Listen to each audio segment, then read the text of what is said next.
Hello， 大家好啊，又係我 K 夫子啊。嗱，今日本身過嚟咧睇下個單位啦，咁發現咗少少問題係關於水喉嘅問題嚟嘅。冇講咁多，跟我過嚟行嚟睇啦。咁另外我都會簡單講一講咧，成個水喉嘅一啲擺位或者係成個水喉點樣形成啦。嗱，今日咧我嚟到呢度發現佢係問咩問題咧？呢個關於係煤氣熱水爐同埋我哋嘅水喉位。呢個位置，咁呢個位置呢，可能由於溝通上嘅問題啦，咁導致咗我哋有少少差距出現嘅。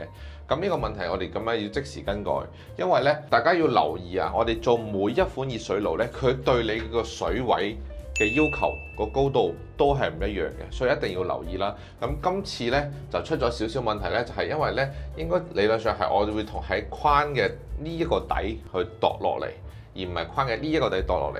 咁啊，師傅可能有少少大意啦，咁我哋就可能攞錯咗位啦，又或者大家溝通上嘅問題啦，咁啊呢個位咧做低咗少少嘅。咁我哋本住認真嘅態度，咁點啊？改咗佢咯，係咪？改翻上嚟大概1寸咁上下啦，改翻上嚟。咁呢個都會即時安排去處理咗呢個問題先嘅。講完呢度，講下啲水啦。首先啦，水我哋咧就係一定用英國銅喉嚟嘅，同埋我哋水咧一定係左邊係熱水，右邊係凍水。熱水啦，熱水啦，凍水啦，凍水啦。洗手盆位置左手邊熱水啦，右手邊凍水啦。咁你屋企嘅龍頭咧，將來咧開冷熱水咧都係一樣嘅，左手邊係熱水，右手邊係凍水。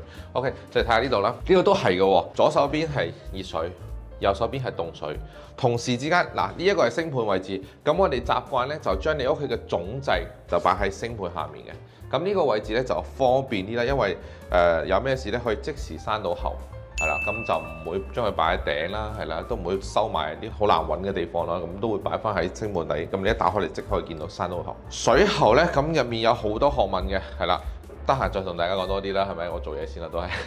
OK，拜拜。